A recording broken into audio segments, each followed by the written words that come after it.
Welcome back to the studio. The program is still Good Morning Abuja, and it has been a very, very wonderful time. But it's time for us to begin to take some interviews. And this morning, I'm excited to tell you that we are going to be discussing innovative approaches to climate smart agricultural practices in Nigeria. Yes, essentially, what this means is that we are going to be talking about food security this morning. And guess what?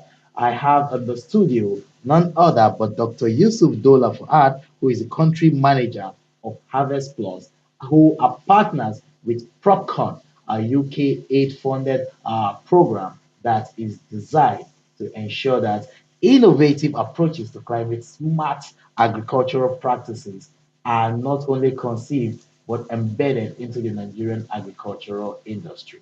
Basically, what we are saying is we are looking to discuss crops that are climate conscious, crops that can adapt to whether harsh or friendly climate conditions. You're welcome on the program this morning, sir. Thank you. Yes, this morning our discussion is centered around sustainable agriculture and with particular reference to how we can use um, seeds or agricultural practices that are intentionally designed to be more productive without them necessarily being, as we know, genetically modified. This thing. So we're talking smart seeds. Um, you are a professional in this field. You have spent most of your years understanding this and coming up with solutions that could better our yields when it comes to agriculture. Let's share your thoughts. What are some of these interventions, especially as it concerns your organization, Harvest Plus and PropCom? Uh, what is going on there? Yeah, thank you for those questions. Um, Propcom Plus, it's a UK aid-funded activity in Nigeria, supporting sustainable economic development, most especially in those areas that are climate and conflict stricken. Looking at climate smart agriculture, looking at nutrition, looking at market uh, development, and also looking at policy support. So, it's a complete package when you look at value chain where we try as much as possible to ensure that, yes, specific varieties of seeds are available and you ensure that these seeds get out, to the farmers. Farmers are able to have access and they produce, they're able to access markets and they also consume some. And that gives them, increased income, improved livelihoods, and all that. So, and also the activity also look at, all those business development services, technical support that you provide to such value chains so that they're able to thrive very well. I mean, working with, the extension system, working with the State Council and other regulatory bodies, the government agencies, departments, and parastatals that will enhance the performance of the value chain. And of course, working with the federal government and also the state governments to come up with enabling policies that will,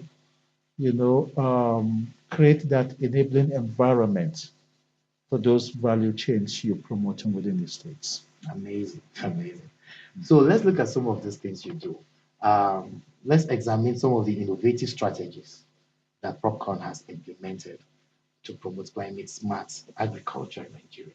You know, this term, I like it so much, climate smart agriculture. Yes, with changing climate, um, it's also having impact on our agricultural production systems. We have erratic rainfalls. We also, in fact, research has also shown that rising temperature is also depleting the nutrient content. Of the soil. No, not the soil, but the staple crops. So now, if you would have access to crops that were produced like 10 years ago and those that are produced now, if you do the analysis, you'll find out that yes, the nutrient content in those varieties that we have today has depleted due to rising temperature. So there's that need, you know, for us to develop varieties that can withstand the climate, volatility. And at the same time, we also have access to the essential micronutrients and vitamins that our body requires when we eat these foods. Wow. So how do these climate smart agricultural practices help in Yeah, addressing poverty? yeah. So now there are varieties that have been developed that are drought tolerant. Those varieties can withstand drought for up to like a period of 21 days or 3 weeks.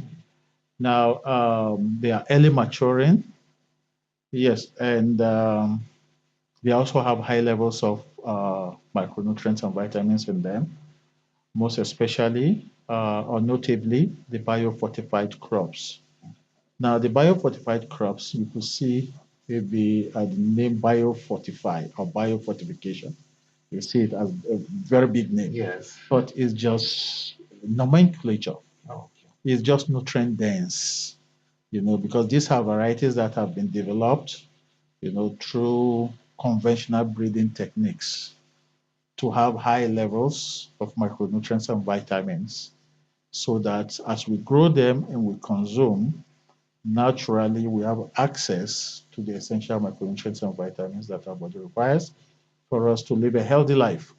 Now, if you watch, now when you go to the supermarket and you pick products from the shelves, you see most of the products marked as fortified with vitamin A, the sign of the I and letter A.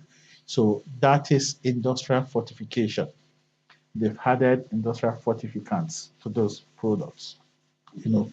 But you and I, we have villages, communities where we come from.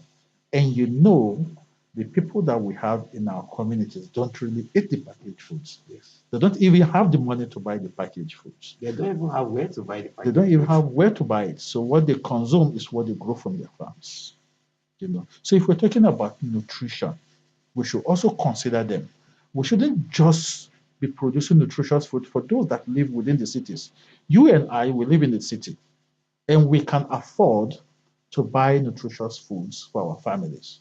In some instances, you are told that an apple a day keeps you away from the doctor. Yes. Now, even you that live in an urban area, maybe you have like a family of 5. Every day, can you be feeding them on apple? One apple. It is not possible. So for us, we said, all right. So the only thing is that we can also solve this problem, considering the vulnerable communities. So what we can do is just to select, the local varieties that we have, and we do our analysis on the local varieties. Now to identify some of these varieties that have these exceptional characteristics, you know, characteristics that can withstand drought, that have some levels of these micronutrients. So we're looking at vitamin A, we're looking at zinc, we're looking at iron. So we identify them, then we do the crosses, through conventional breeding. We do the process. Then at the end of it takes years, but at the end of the day, we get the offspring that will be able to deliver these characteristics that we're looking at. Maybe characteristic to stand drought, characteristics to be able to deliver the essential macronutrients and vitamins which I mentioned, vitamin A, iron, and zinc, because these are the vitamin and also micronutrients mentioned by World Health Organization as most lacking in our diets in developing countries. So this has been the target. Now we breed them into our staple crops, looking at maize, looking at cassava, looking at millet, looking at rice, looking at wheat, because these are the common staple crops we have around. So that by the time our people are able to have access and they grow and they consume, naturally, they have access to the essential micronutrients and vitamins so that they can also live a healthy life. Okay.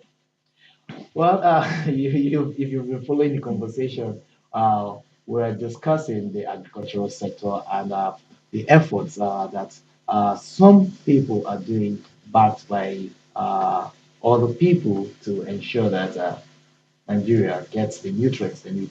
That is from deliberate research into providing seeds or crops that will be able to withstand different climate conditions as we have in the country. Let's quickly go on this short break. When we come back, we'll continue the conversation.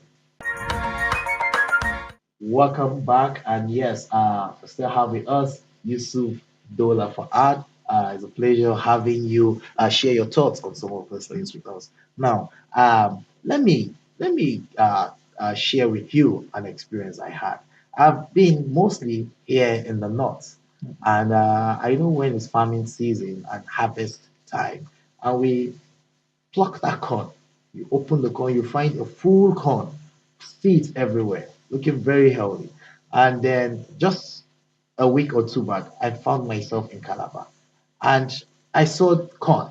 And when I opened the corn, it looked like our kind of The settlement in the village, scanty, very scanty. And I very was wondering, scanty. why is this Yeah. so? Now, coming back to our conversation, when you design these crops, when Yes. you design these seedlings, are these the kind of things you're trying to address to see that what could be obtainable under a different climate condition here could also be replicated there? Yeah.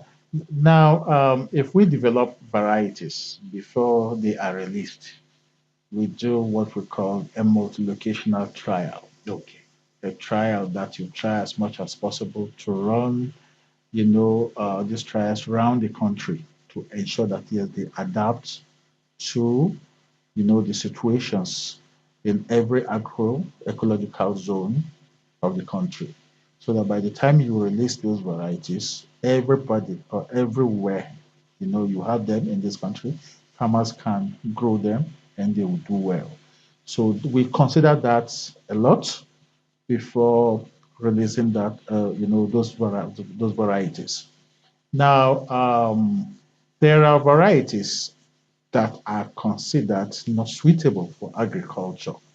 Because if we're talking of agriculture, we're looking at improved varieties, varieties that farmers will produce and they'll have high yield, varieties that can be able to, deliver nutrition, and varieties that can be able to deliver, um, climate adaptation at the same time. So these are the kind of varieties we call suitable for agriculture. Now, so if varieties cannot deliver all this or cannot have these characteristics, we don't consider them as suitable for agriculture. So, and again, even when you have a good variety at hand and you plant and you're not able to adhere to the right agronomic practices, definitely it will not give you the best yield. For example, if you're doing maize and you are asked that, okay, 2 to 3 weeks after planting, you apply your NPK fertilizer. 4 to 6 weeks after planting, you apply your urea fertilizer. You weed at the social time. If you don't adhere, to those, recommendations, because every crop variety you release comes with its agronomic practices. So, in as much as farmers have access to these improved seeds, they also should be able to have access to technical trainings, advisories. Now, for them to know that, yes, if I'm planting this, these are the agronomic practices that goes with it. Okay. Now let's look at challenges. I know you must have encountered some degree of challenges in trying to do this. They say nothing good is easily done. So Yeah, one of the challenges I would say we've encountered, but we've also been able to remedy that in the course of implementing the Program Plus project funded by UK Aid, which we're partnering with Palladium at the same time. So, we're looking at nutrition as well. So, when we introduce these varieties to farmers, now the nutrition education. and information goes to the male farmers because we were working with male extension officers. And, in some part of the north, because of culture and tradition, the male extension officers won't have access to the women from the communities. So their point of call has always been the male farmers.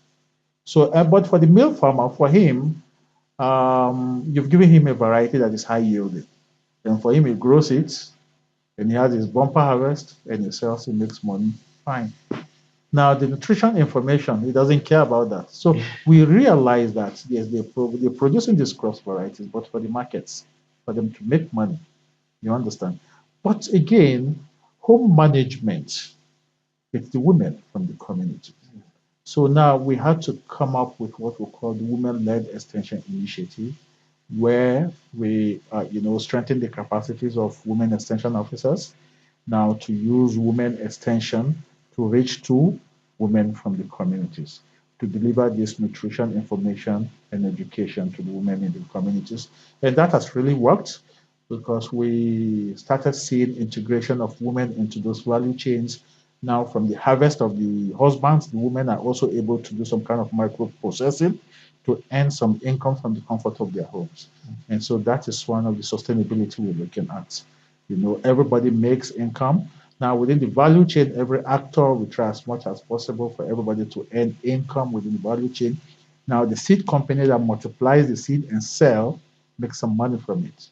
Now, the agro dealer from the community who buys the seed from the seed company to sell to farmers is able to sell, he makes money. The farmer who buys the seed and grows it and harvests is able to sell because we've also integrated large scale processors, those that have adopted these varieties as raw material. So by the time they do their large scale procurement, they also create markets for the local farmer. The local farmer is able to sell and make money, and that makes him happy and he remains within the value chain. So we try as much as possible to make everybody busy within the value chain, and that makes those value chains sustainable. Amazing.